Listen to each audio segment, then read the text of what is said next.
Abre comigo aí, por favor, no Evangelho segundo João, capítulo 6. Esse aqui, ele é o maior milagre de Jesus, o maior, no que diz respeito à quantidade de pessoas envolvidas. Teve muitos milagres que Jesus fez e uma pessoa só foi beneficiada. A única pessoa beneficiada era o doente, por exemplo, né? Milagre de libertação. Sexta-feira nós pregamos sobre o milagre da libertação do endemoniado gadareno. Quem foi beneficiado? O endemoniado, o gadareno, aquele homem. Só que há milagres que Jesus fez que muita gente foi envolvida. É o caso desse aqui, o milagre da multiplicação dos pães e peixes. João capítulo 6, versículo de número 5. Olha só, já achou? Veja se tem alguém perto de você sem o Evangelho e compartilhe com ele ou com ela a leitura, já que nós estamos sem telão aqui. Diz assim a palavra de Deus: Então Jesus, levantando os olhos e vendo que uma grande multidão vinha ter com ele, disse a Filipe: Onde compraremos pão para estes comerem? Mas dizia isto para o experimentar, porque ele bem sabia o que havia de fazer. Amém? Vou ler de novo. Então Jesus, levantando os olhos e vendo que uma grande multidão vinha ter com ele, disse a Filipe: Onde compraremos pão para estes comerem? Mas dizia isso para o experimentar, porque ele bem sabia o que havia de fazer. Deixa eu lhe dar já uma boa notícia logo de cara. Quando você olha um problema, uma situação difícil, você às vezes diz assim: e agora? Quem já teve essa reação diante de um problema grave? E agora? Quando Jesus olhou para aquela multidão de gente no meio do deserto, ele perguntou para um dos discípulos chamado Filipe: onde é que nós vamos arrumar pão para tanta gente comer? E agora? E esse discípulo não entendeu o que Jesus iria fazer. Não teve discernimento espiritual do milagre que iria acontecer ali, mas Jesus já sabia o que iria fazer. E a boa notícia é que você está olhando os seus problemas e está pensando: e agora? Como que eu vou pagar aquela dívida? E agora? Como é que eu vou limpar meu nome? E agora? Como é que eu vou fazer isso ou aquilo? Mas eu te garanto, Jesus já sabe o que Ele vai fazer na sua vida. Ele já tem um milagre planejado. Então eu vou ler o versículo 6 e quero que você repita bem alto e bem forte. Vamos lá? Mas dizia isso... Não, está fraco. Melhor isso aí, vamos. Mas dizia isso para o experimentar, porque ele bem sabia o que havia de fazer. Quantos creem que Deus vai falar conosco nesta noite? Eu também creio. Então desocupe as mãos e vamos dar uma linda salva de palmas para a palavra do nosso Deus. Isso, vamos aplaudir muito, aplauda muito. E enquanto você aplaude, abra sua boca e diga glória a Deus. Aplauda e diga glória, glória, glória ao teu nome, Senhor. Bendito e exaltado seja o teu nome, ó Deus. Pai Santo, Deus bendito e todo-poderoso, a tua palavra agora será pregada. Vem, ó Deus, com teu Espírito. Tome a boca do pregador, tome os lábios do mensageiro. Envia a tua palavra agora com poder, com unção e autoridade. E que a tua palavra, uma vez enviada, ela vá e produza resultado para o qual está sendo mandada. Em nome de Jesus. Amém. Diga amém, Jesus. Agora pode sentar, por favor. Você que estava afim de sentar, Senta agora, descansa as pernas, tá bom? E evite andar agora, viu? Aproveita que você sentou, não levante agora. Fica quietinho aí, ouça a palavra. Não deixa nada nem ninguém roubar sua atenção. Esse milagre aqui, gente, é um milagre impressionante. Porque tinha aqui uma quantidade de pessoas gigantesca. Eu vou lá logo de cara lhe dar a informação de quantas 1000 pessoas estavam ali e não só viram o milagre, não, elas não viram, elas provaram o milagre. Olha a informação que temos no versículo 11, aliás, 10. E disse Jesus: mandai assentar os homens. E havia muita relva naquele lugar. Assentaram-se, pois, os homens, em número de quase, em número de quase 5.000. Quase 5.000 homens. Então, deixa eu te ensinar qual era a matemática daquela época. Quando eles iam contar uma grande massa humana, eles não contavam as mulheres, eles contavam só os homens, e também não contavam as crianças. Pastores, se eles não contavam nem as mulheres nem as crianças, como é que eles sabiam o número de pessoas que tinha lá? Era simples, eles contavam os homens, dobrava o número, consideravam as mulheres. Então, se tinha 5.000 homens, dobra o número, o dobro de 5.000 é quantos mil? 10.000.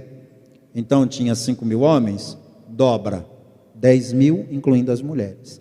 Para contar as crianças, considerando a quantidade de crianças daquela época, porque não havia controle de natalidade, a gente pode pegar para cada homem e mulher uma criança.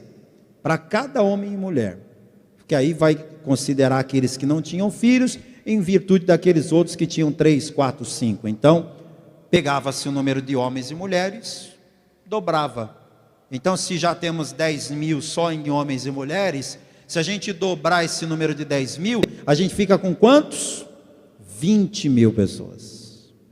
Então, quando eu digo a você, esse milagre é o maior milagre de Jesus, é porque ele foi testemunhado e provado por cerca de 20.000 pessoas. 20.000 pessoas é um estádio de médio pequeno porte. Eu não sei esse estádio aqui do lado, quantos mil cabe, alguém sabe aí? Acho que é mais de 20.000, 50, não sei, mas tem estádio pequeno por aí que comporta 20.000 pessoas. É como se Jesus alimentasse um estádio inteiro.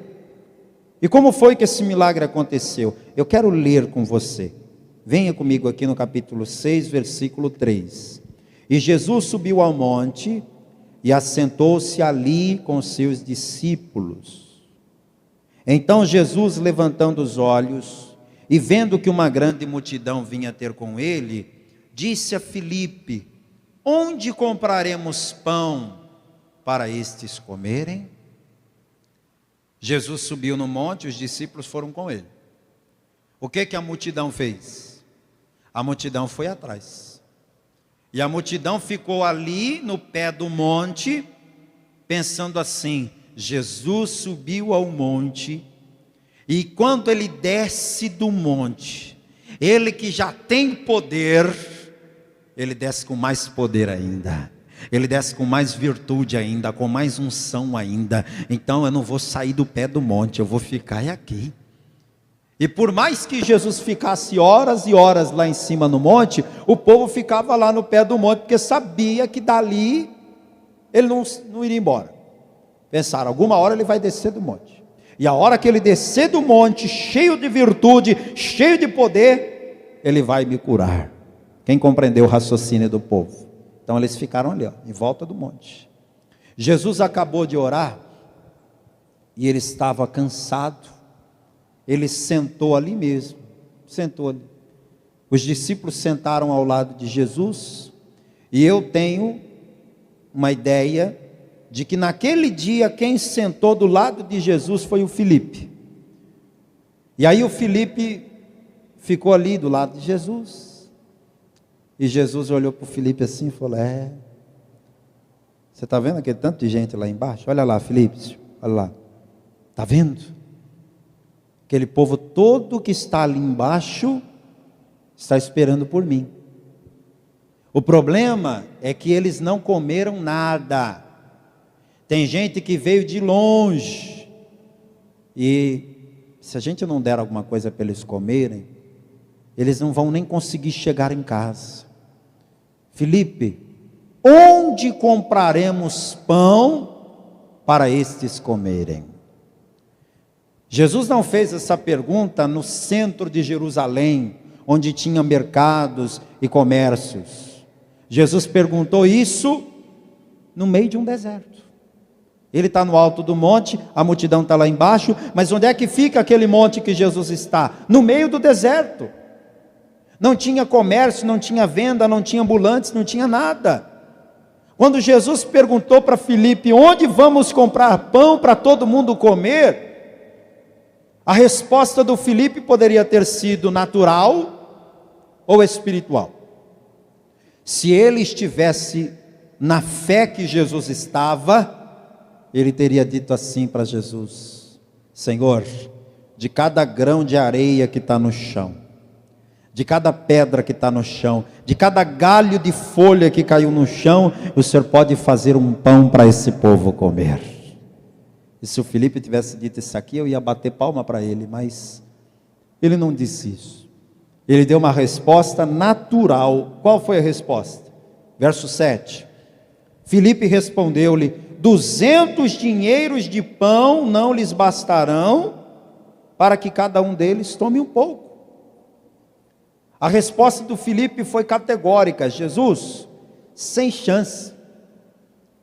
Nem que a gente tivesse 200 reais para comprar só de pão, é muita coisa, é muita boca para comer, entendeu? Não dá, esquece Jesus. Nem que a gente tivesse 200 dinheiros para comprar de pão. Já comprou 200 dinheiro de pão alguma vez? Você vai no supermercado e compra o quê? Me dá 5, me dá 7, me dá 10. 200 dinheiro de pão é muito dinheiro, gente. Eu lembro um dia que eu fiz um encontro de mulheres num sítio, hospedei as mulheres todas lá com a pastora. Aí no outro dia de manhã, eu fui 6 horas da manhã mais ou menos na padaria de uma pessoa lá, que eu tinha encomendado pão para dar café da manhã para todas aquelas mulheres. Eu comprei tanto pão naquele dia, que no meu carro só tinha espaço para o volante para eu passar a marcha, o resto era pão. Era pão assim para todo lado, eu não conseguia ver mais nada. Eu nunca vi tanto pão na minha vida. Era pão doce, rosquinha, salgado, de todo tipo. Aí eu vi o que é 200 dinheiro de pão. É muito pão, viu? Muito dinheiro de pão que eu gastei naquela padaria. Aquele discípulo de Jesus falou: Senhor, a gente não tem esse dinheiro. Segundo, se a gente tivesse o dinheiro, também não tinha onde comprar, porque nós estamos no deserto. E terceiro, mesmo que a gente tivesse 200 dinheiros de pão e tivesse um lugar para comprar isso tudo de pão, mesmo assim não dava para cada um pegar um pedacinho. Jesus esquece essa ideia absurda, porque alimentar essa multidão não dá.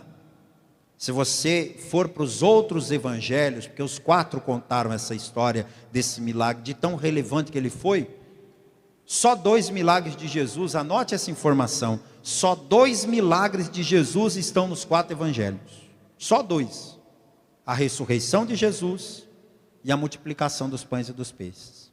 O resto, ou foi só Mateus que contou, ou só Marcos, ou só Lucas, ou só Mateus e João, mas que os 4 contaram, só esse aqui. Outros evangelhos dizem que os discípulos falaram para Jesus: Senhor, despede essa multidão, manda esse povo embora. Só que Jesus não quer dispensar o povo. Eu quero que você pense o seguinte: aquele povo foi até Jesus. É justo que eles voltem para casa de mãos vazias?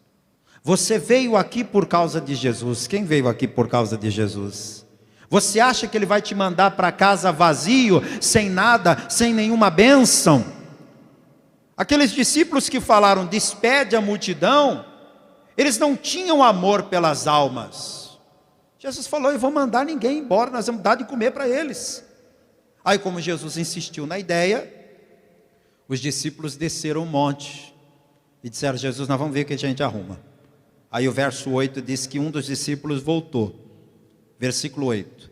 E um dos discípulos, André, irmão de Simão Pedro, disse-lhe, está aqui um rapaz que tem 5 pães de cevada e 2 peixinhos. Pare aí, por favor. O André voltou dando a notícia. Jesus, eu desci, eu fui dar uma sondada no meio do povo para ver se alguém tem alguma coisa. E eu achei um garoto que tem 5 pães e 2 peixes e ele me entregou. Qual é a próxima frase do André? Ele vai dizer assim, acabaram-se os nossos problemas, Jesus, já temos o que precisávamos. Essa é a próxima frase dele? Porque se fosse eu também ia bater palma para ele. Eu ia dizer assim, ô André, homem de Deus, cheio de fé, esse aqui estava na unção. Foi isso que o André disse? Vamos ver o que ele disse? Verso 9. Mas que é isso para tantos?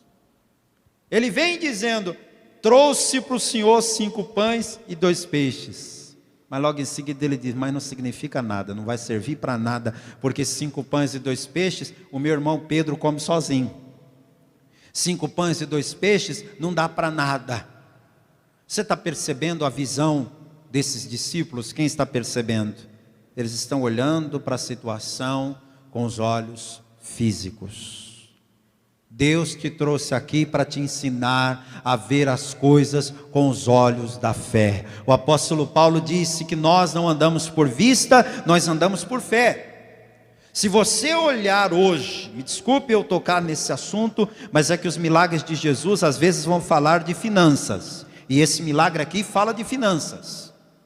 Às vezes você vai olhar para o seu dinheiro na conta, e vai olhar para os boletos que estão chegando no seu e-mail, ou na sua caixinha de correio, e você vai dizer assim, que é isso para tantos?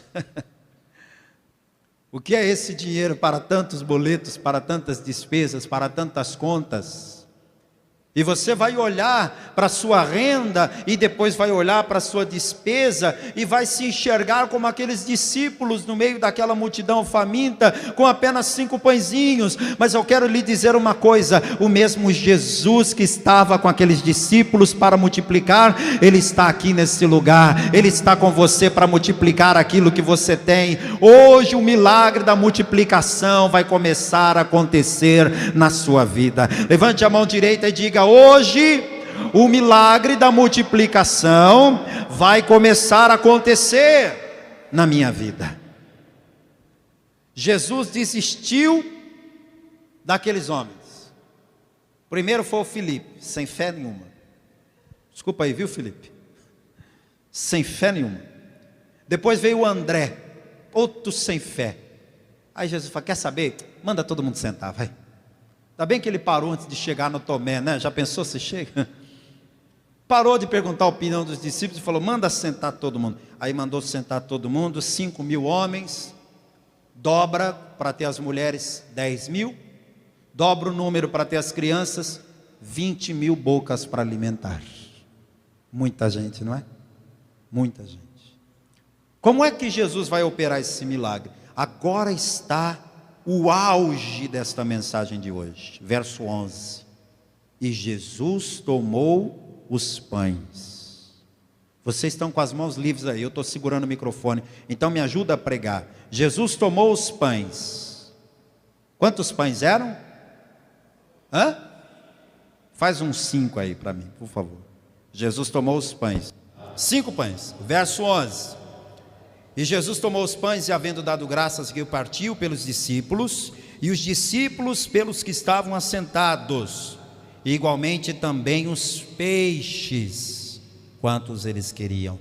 Quantos eram os peixes? Não, vocês já abaixaram a mão dos 5 por quê? 5 pães, 2 peixes. Faz o 5 e o 7 e o 2 aí para mim. 5 e o 2. Qual que é o número? 5 mais 2, quanto dá? Quem crê que Deus faz milagres usando o número 7? É coincidência isso, não? 5 pães, 2 peixes, 7. Quando deram na mão de Jesus 5 pães e 2 peixes, e disseram: pai, o que é isso para tanta gente? Não é nada. Quando deram na mão de Jesus, ele falou: é perfeito. 5 pães e 2 peixes, 7, é perfeito, pode me dar. Aí Jesus orou, abençoou, e em seguida olha o que ele fez, verso 12. E quando estavam saciados, versículo 11 aliás, Jesus tomou os pães e, havendo dado graças, repartiu-os pelos discípulos, e os discípulos pelos que estavam assentados, igualmente também os peixes quanto eles queriam.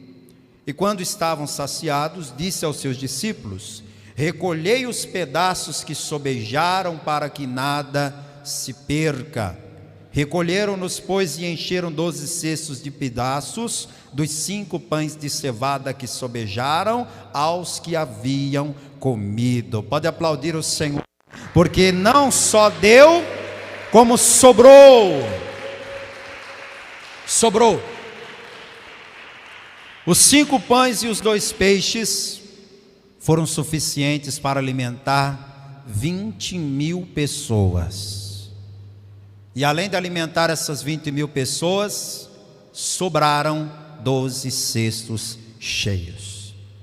Isso foi um milagre que impressionou todo mundo. Olha o comentário do povo no verso 14.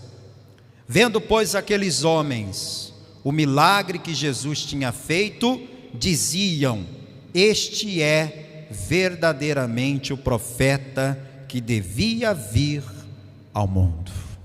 Amém? Está dando eco, hein? Esse é o milagre. Esse é o milagre.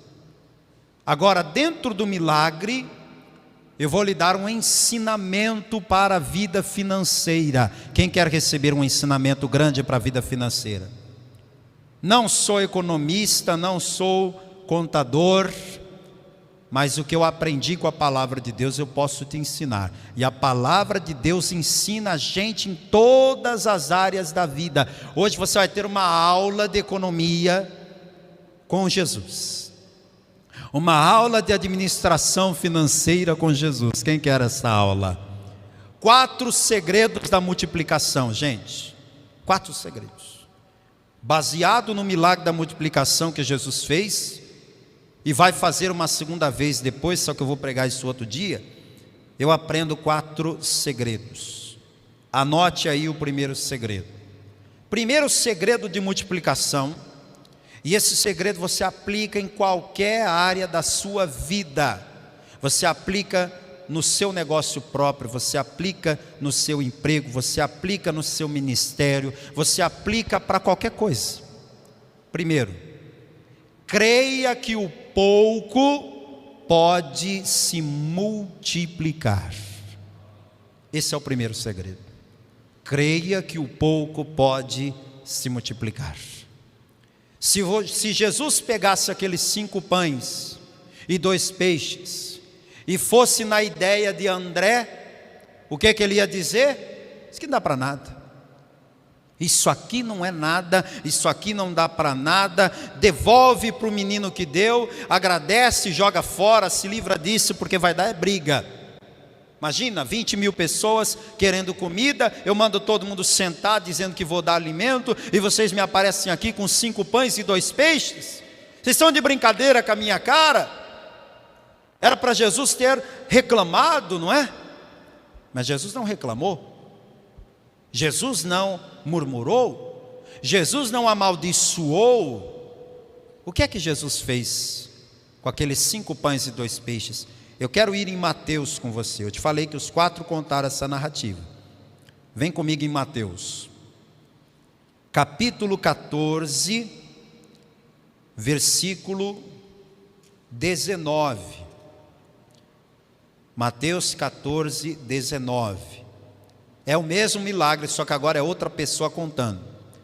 Tendo mandado que a multidão se assentasse sobre a erva, tomou os 5 pães e os 2 peixes, e erguendo os olhos ao céu, os abençoou. Passe um traço aqui nessa palavra, os abençoou. Jesus pegou aqueles 5 pães, aqueles 2 peixes e os abençoou. Por que que Jesus os abençoou? Porque Jesus acreditava que o pouco na mão dele iria se multiplicar. Aplica isso na sua vida. Como é que você está reagindo quando na sua mão tem pouco e os boletos para pagar são muitos? Quando na sua mão você tem pouco, mas os compromissos são muitos. Quando caindo na sua conta tem pouco, mas descontando lá na tua folha de pagamento tem muito. Você geralmente faz o quê? Você murmura, você reclama, você fala assim: se continuar desse jeito, daqui para o fim do ano eu vou ter que vender meus órgãos para pagar essas dívidas. Não é possível, todo mês está faltando tanto. Se continuar desse jeito, daqui a pouco eu vou vender meu carro para pagar dívida. Não é possível, se continuar desse jeito, daqui a pouco o meu nome vai para a lama, daqui a pouco eu vou fechar meu negócio, desse jeito não dá. Tem gente que recebe o salário do mês e quando olha na conta fala assim: bela porcaria, o que eu vou fazer com isso? Serve para nada. Você está pecando contra Deus. Pastor, mas o senhor não sabe quanto eu ganho, não sabe quanto eu gasto. Eu tenho razão, é pouco mesmo. Pode até ser que o que você tem na mão seja pouco, mas não foi o que Jesus fez. O que é que Jesus fez quando colocaram o pouco na mão dele? Mateus 14, 19, o que é que está escrito? Ele, erguendo os olhos aos céus, os abençoou. Igreja de Cristo, começa a abençoar o pouco que você tem nas mãos. Veio na tua mão, é pouco? É, mas foi Deus que lhe deu? Abençoa, abençoa. Pastor, mas eu ganho um salário mínimo, olha o preço que estão as coisas. Recebeu?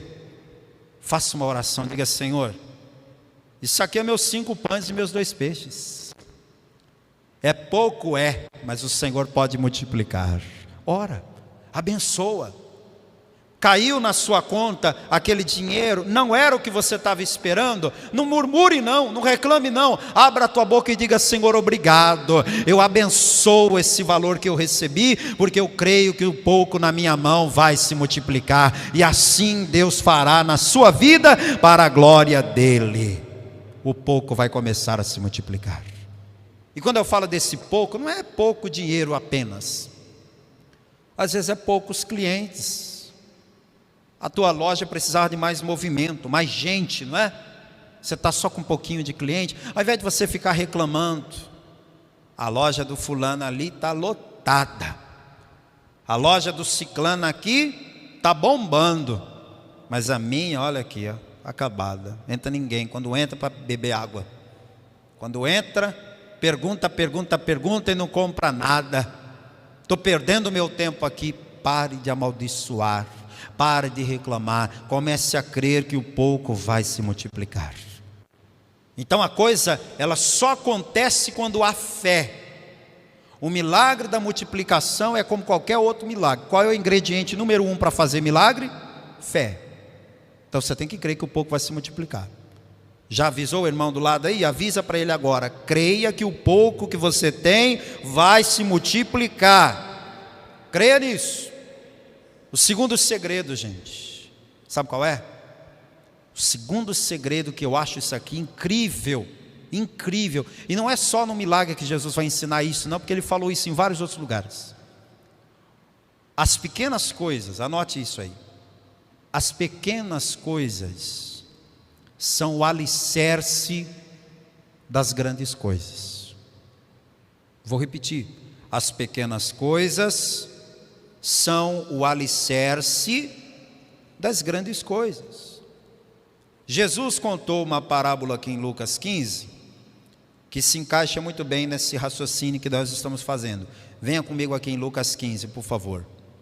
Verso 3 em diante. E ele lhes propôs esta parábola, dizendo: que homem dentre vós, tendo 100 ovelhas e perdendo uma delas, não deixa no deserto as 99, e não vai após a perdida até que venha a achá-la, e achando-a, põe sobre os seus ombros, cheio de júbilo, e chegando à sua casa, convoca os amigos e vizinhos, dizendo-lhes: alegrai-vos comigo, porque já achei a minha ovelha perdida. Jesus está perguntando: quem é que age assim? Quem é o pastor de ovelhas que tem no seu rebanho 100 ovelhas? Aí ele leva as ovelhas para beber água, ele leva as ovelhas para pastar, ele leva as ovelhas para se refrescar numa montanha bem alta. Aí no final da tarde o pastor volta, cansado de tanto andar, cansado de tanto sol, cansado de correr atrás das ovelhas. Aí o pastor entra no aprisco, abre a porta e aponta com o cajado para dentro. As ovelhas já conhecem essa linguagem corporal. O pastor abrir a porta e apontar para dentro. O que elas fazem? Começam a entrar. Aí o pastor, enquanto elas estão entrando, ele vai contando. Passou 1, 2, 3, 50, 62, 75, 89, 98, 99. Ué, está faltando uma. Cadê a 100ª? Não está lá. Depois de ter corrido o dia inteiro atrás de ovelha, depois de um dia inteiro de sol quente na cabeça, depois de um dia inteiro de cansaço, quem é o pastor de ovelhas que vai fechar aquele aprisco e vai sair pelas montanhas atrás de uma ovelha que se perdeu? Quem é que vai fazer isso? Sabe por que ninguém faria isso? Porque as ovelhas se reproduzem. Então aquele pastor provavelmente iria pensar assim: só está faltando uma. Se estivesse faltando 10, tudo bem, mas só está faltando uma. E no meio dessas 99 que eu tenho aqui, tem várias ovelhas fêmeas que estão prenhas, que amanhã ou depois vão me dar filhotes, que vão ficar no lugar dessa que se perdeu. Quer saber? Eu não vou atrás de uma ovelha de jeito nenhum, eu estou cansado, eu vou embora. A maioria faria isso, mas Jesus falou que o homem fiel e prudente, ele deixa as 99 em segurança e vai atrás de uma que se perdeu, porque o futuro das outras 99 vai ser igual daquela uma que se perdeu. Se aquela uma se perdeu e o pastor não for atrás, é a mesma coisa que vai acontecer com as outras 99. Quem está me entendendo aqui? Então o que é uma ovelha num rebanho de 100? Falando de matemática, uma ovelha num rebanho de 100 é 1%. E quem é que liga para 1%? 1% não é nada para muita gente. Então quando o prejuízo é de 1%, você nem liga. Quando os juros é de 1%, você nem liga. Quando a multa é 1%, você nem dá bola, porque você acha que 1% não é nada. Só que Jesus está ensinando que as pequenas coisas são o alicerce das grandes coisas. Todo mundo que está grande hoje, começou pequeno ontem. Ninguém nasceu grande. Todo mundo nasce pequeno. Você pode olhar uma pessoa que tem 2 metros de altura e 100 quilos hoje. Um dia ela foi bebezinha, pequenininha, foi ou não foi? No colo da mamãe. Cresceu. Você olha para aquele grande empresário com centenas de lojas. Um dia ele foi um vendedor na feira. Um dia ele foi um camelô. Um dia ele foi um homem com uma lojinha de 50 metros quadrados. Um dia. Ele começou pequeno. Você olha aquele ministério gigantesco, maravilhoso, com milhares de membros.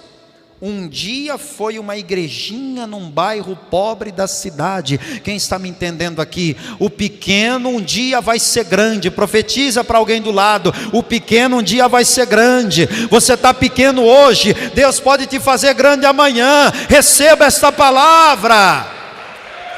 As pequenas coisas são alicerce das grandes. Oh glória! Se você não valorizava as pequenas coisas, comece a valorizar, porque as pequenas coisas são alicerce das grandes coisas. Pastor, eu acho que pequenas coisas são insignificantes. Fique sabendo que muitos casamentos não acabam por causa de grandes coisas. Teve um adultério, teve assim violência, teve grandes coisas. Não, tem casamentos que acabam por causa de pequenas coisas. Tem empresas que vão à falência por causa de pequenas coisas. Tem ministérios que desmoronam por causa de pequenas coisas. Então observa as pequenas coisas. Observa isso. Olha o que está escrito aqui em Lucas 16. Você já está em 15, né? Vem no Lucas 16 agora, verso 10. Jesus também contando outra parábola. Quem é fiel no mínimo, também é fiel no muito. Quem é injusto no mínimo, também é injusto no muito. Você dá valor às pequenas coisas, Deus vai te pôr nas grandes. Você sabe que a Bíblia tem um exemplo disso que eu acho lindo, lindo, lindo.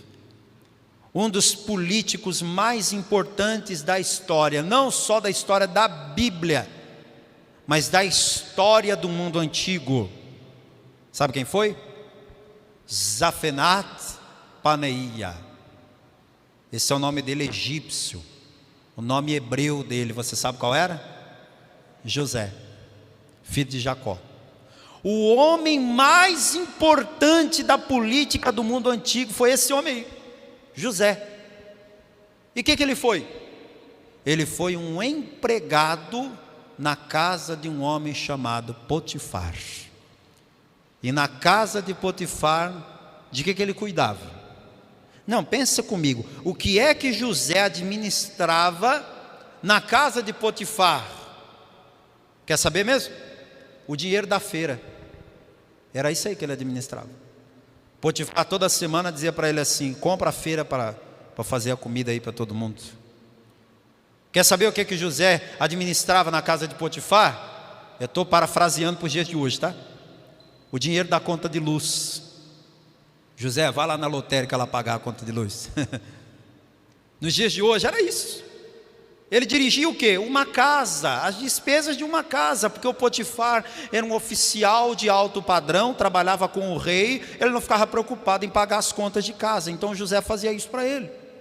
E a palavra diz que José foi tão fiel na casa de Potifar, que tudo que ele fazia o Senhor abençoava, e o Potifar, que nem era crente, que nem servia a Deus, começou a ver a fidelidade de José, começou a ver o quanto ele era dedicado e fiel.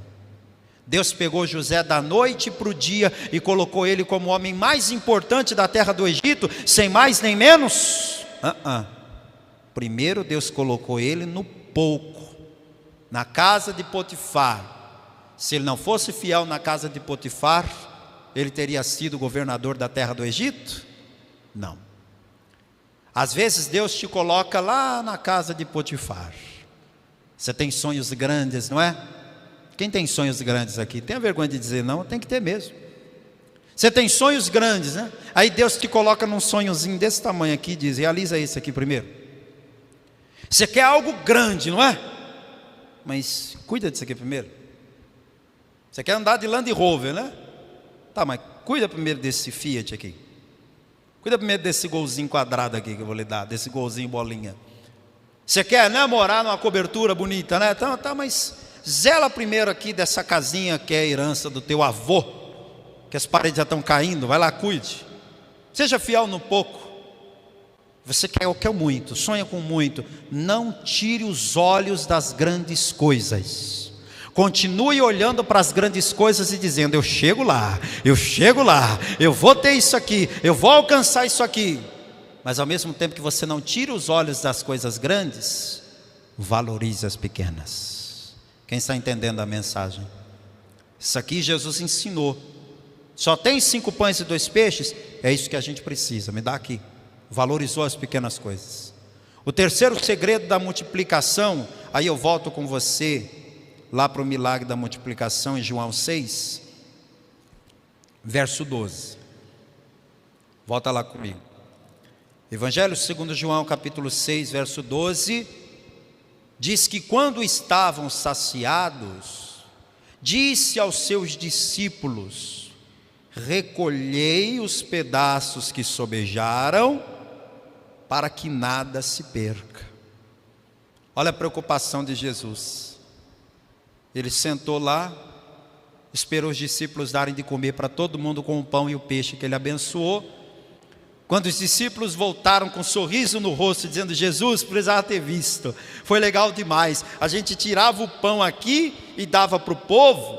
Quando eu voltava aqui para pegar o pão estava do mesmo jeito. Parecia que o pão não diminuía nunca, Jesus. Foi lindo, foi incrível. Olha, Jesus, esse milagre foi fantástico. E Jesus falou: que legal. E sobrou? Eu acho que sobrou. Porque o povo estava comendo assim, que a gente estava vendo que eles não aguentavam mais. Aí Jesus falou: então volta lá e recolhe tudo o que sobrou, porque eu não quero desperdício. Olha que coisa fantástica. Se ele pode fazer 5 pães e 2 peixes se multiplicar para alimentar uma multidão, por que ele está preocupado com a sobra dos pães e peixes? Não é verdade? Ele não poderia ter dito assim: escuta, larga aí, deixa aí no chão mesmo, as aves dos céus comem, os bichos do deserto vão comer o resto, deixa aí, é lixo orgânico, deixa aí, vai, liga para isso não. Se amanhã ou depois precisar, eu multiplico de novo. E de fato ele multiplicou de novo numa outra vez. Só que ele não deixou que jogasse fora nada. Recolhei a sobra, para que nada se perca. Aí os discípulos foram de novo. E aí, dona Maria, está satisfeita? Tá? Sobrou esse pedaço aí? Me dá aqui. Pegou, colocou no cesto. E aí, menino, gostou? Está gostoso? Legal? Está satisfeito? Então me dá esse resto aqui. Foi pegando. Quando eles voltaram em Jesus, o que é que tinha? 12 cestos cheios, que poderia ir para o lixo, mas Jesus não deixou que fosse. Qual que é o ensinamento aqui? Quer viver o milagre da multiplicação? Quer? Terceiro segredo: elimine o desperdício. Elimine o desperdício. Minha gente, o desperdício está na cultura do brasileiro. Eu já fui em vários restaurantes, eu não sei se aqui tem, aqui eu nunca vi isso, mas em São Paulo isso tem muito, em Minas Gerais isso tem muito. Você vai num restaurante, quando não é por balança, porque quando é por balança aí o povo sente no bolso, né?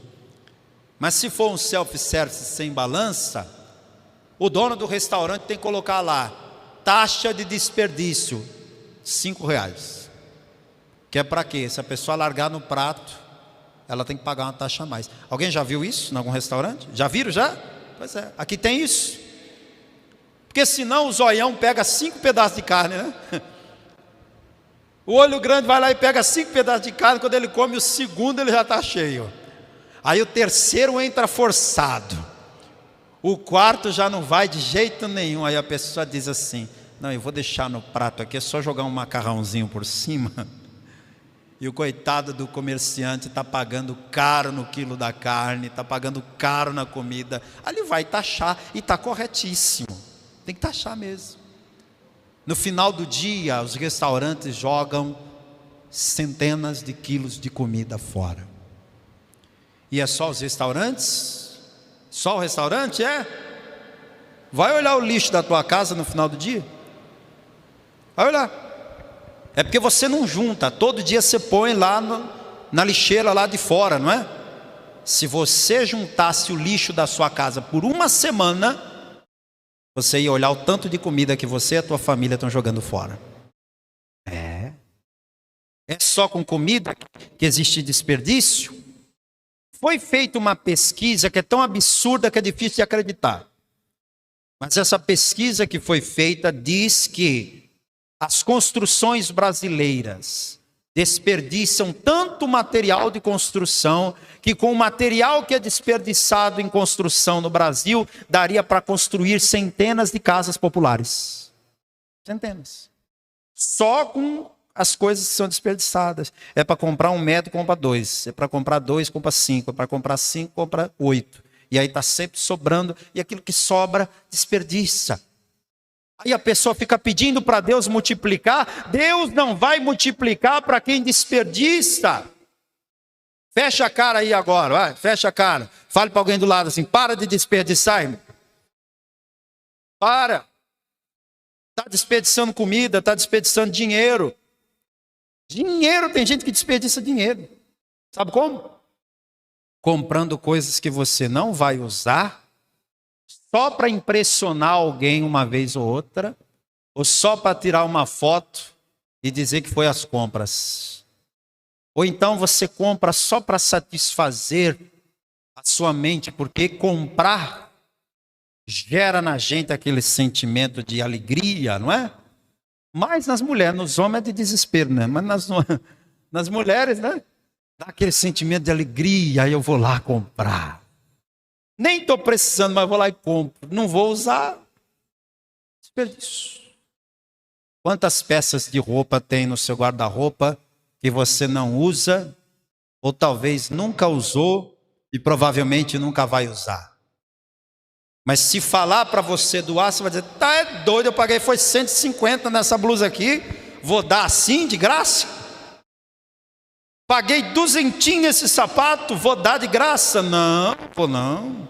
Deixa aí que um dia eu uso. Que dia? Tem 20 anos que está lá isso. Tem 3 anos que está lá isso.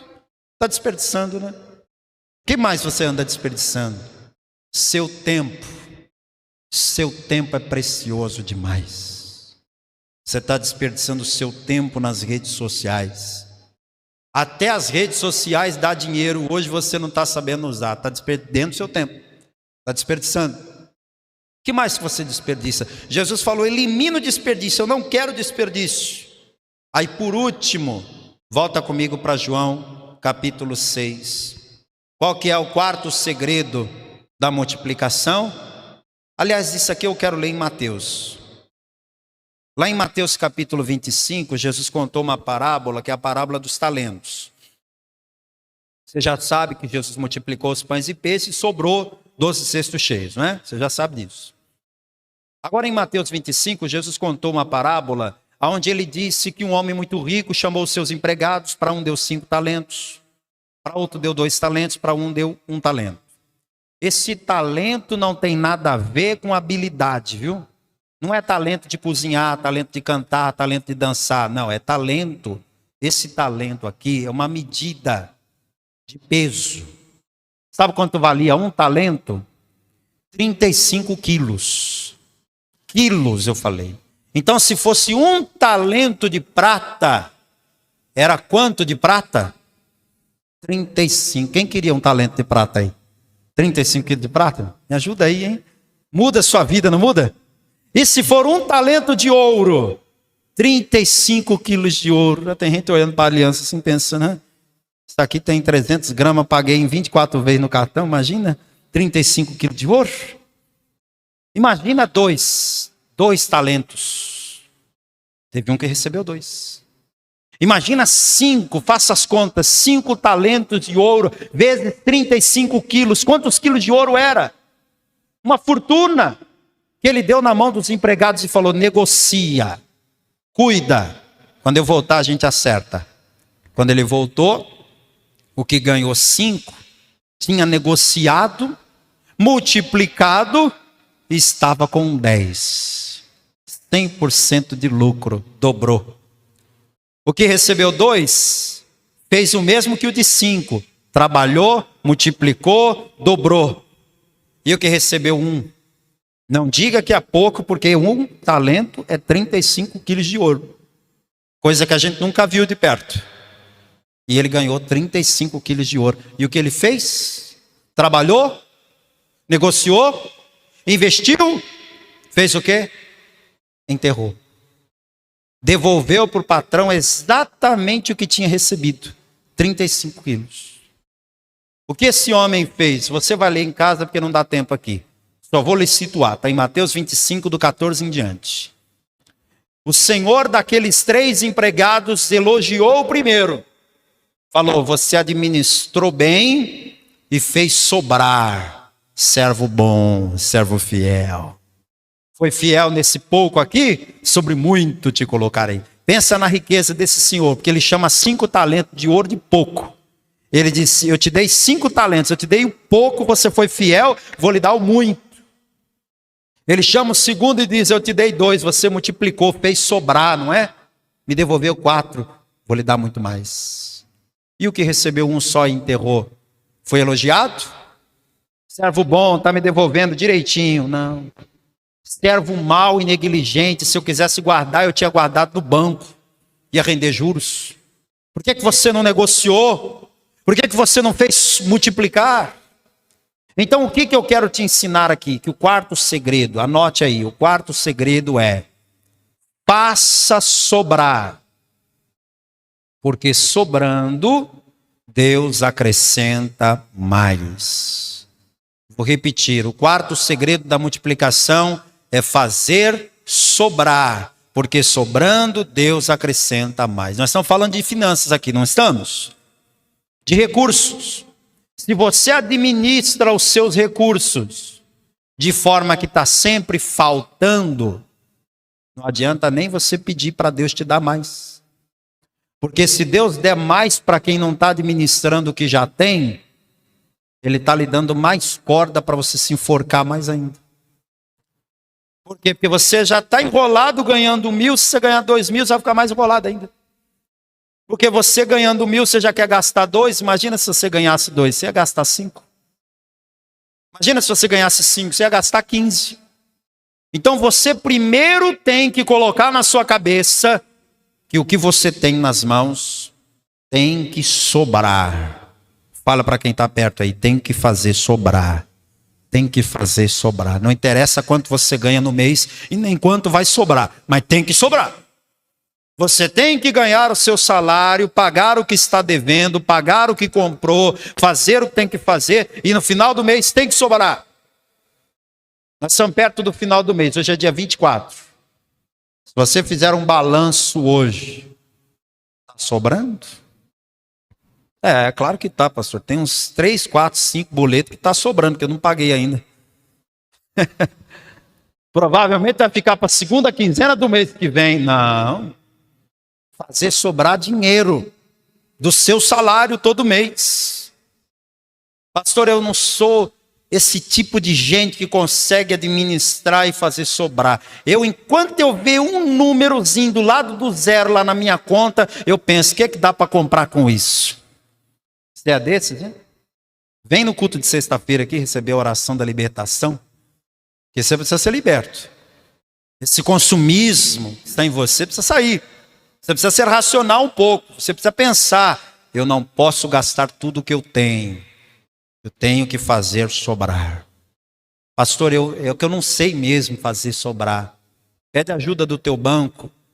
E diga assim, eu quero fazer um plano que me obrigue a poupar tantos por mês. Sabia que o banco faz isso para você? Você contrata o banco e ele vai lá, quanto é que você quer gastar? Poupar no mês. R$100, pronto. O banco todo dia tal que você escolheu, ele pega R$100 da sua conta e aplica para você. E não deixa você pegar, é um contrato. Não deixa você pegar. Daqui 60 meses você pega aquele dinheiro de volta com juros e correção. Já que você não consegue fazer isso sozinho, peça ajuda. Se você consegue fazer isso, abre uma outra conta num outro banco que você não movimenta, esconde o cartão em algum canto que nem você saiba e deixa aquele dinheiro lá guardado, faz sobrar. Porque se você fizer sobrar, Deus acrescenta mais. Diga glória a Deus. Deus vai olhar para você e vai dizer assim, não é que ela tá aprendendo, olha. Esse mês ela comprou o que tinha que comprar, Não agiu igual uma destrambelhada no shopping, comprando tudo que viu pela frente. Olha esse mês como ele está mais equilibrado, comprou o que tinha que comprar, pagou o que estava devendo e ainda sobrou. Olha que bênção. Vou abençoar mais essa pessoa. Aí Deus vai te abençoando mais. Aí aquele dinheiro que estava retido lá em outras contas, o juiz não liberava. Deus vai fazer ser liberado aquele dinheiro que você está esperando. Receba isso em nome de Jesus. Porque Deus está vendo que você agora está organizado, está equilibrado. Se você não está fazendo sobrar, enquanto você não aprender a fazer sobrar, Deus não acrescenta mais. Tem gente que acha que isso é injusto. Fala, pastor, a impressão que eu tenho é que o pobre está cada vez mais pobre e o rico está cada vez mais rico. Na verdade, sabe o que é isso? É um princípio. Um princípio espiritual. Quem administra bem, Deus dá mais. Se você administrar bem, você pode ser até um ímpio. Você pode até ser uma pessoa que não conhece a palavra. Se você administrar bem, Deus mais. Quem recebe essa palavra aqui? Depois de tudo que eu te falei, eu quero orar para que o milagre da multiplicação aconteça na sua vida. E eu não sei se você está bem financeiramente ou mal. Não sei se a tua vida financeira está confortável ou se você está na UTI financeira. Não sei. Mas Deus vai te multiplicar em nome de Jesus. Fica de pé no seu lugar, toda a igreja. Antes de orar pela multiplicação do teu patrimônio, da tua renda, dos teus bens, eu quero falar com você que está aqui e ainda não entregou a tua vida para Jesus. Você que está aqui e ainda não recebeu a Jesus como teu único, suficiente, exclusivo e eterno Salvador. Não adianta você ficar querendo só as bênçãos, só os benefícios, só os milagres. Você precisa receber Jesus como teu Salvador. Tem alguém aqui que quer entregar a vida para Jesus nessa noite? Que quer recebê-lo como Senhor e Salvador? Levante agora a sua mão bem alto. Eu vou orar por você. Tem alguém? Pastor, eu ainda não fiz isso, mas hoje eu quero fazer. Se tem alguém, levante a mão. Pastor, eu já entreguei minha vida para Jesus, mas eu me afastei. Eu estou longe da casa do Pai. Tem alguém que está afastado e quer se reconciliar com Jesus? Se tiver, levante a mão. Hoje não tem ninguém? Amém. Então eu quero fazer esta oração. Se você está com alguém da família aí do seu lado, segure a mão dessa pessoa. Se não tiver ninguém da sua família com você, coloque a mão sobre o teu coração. Eu quero que você traga à sua lembrança agora os teus problemas financeiros. Porque esse milagre de Jesus foi um milagre de provisão. Pensa nos problemas financeiros que você está vivendo. Pensa nas dívidas que você deve e não consegue pagar. Pensa nos empréstimos que você fez e agora estão descontando na sua conta todo mês e está lhe fazendo falta. Pensa nas pessoas que você está devendo e você já não tem nem cara mais para olhar para elas. Pensa naquele financiamento que você fez, não conseguiu pagar e está em tempo de perder o carro, o apartamento. Agora saiba que todos esses problemas podem ser resolvidos pelo poder de Deus. Então diga assim: meu Deus e meu Pai. Diga mesmo: meu Deus e meu Pai, eu preciso do milagre da multiplicação na minha vida. Coloca nas minhas mãos a unção da multiplicação. Coloca nas minhas mãos o poder para multiplicar tudo aquilo que eu tenho, em nome de Jesus. Vai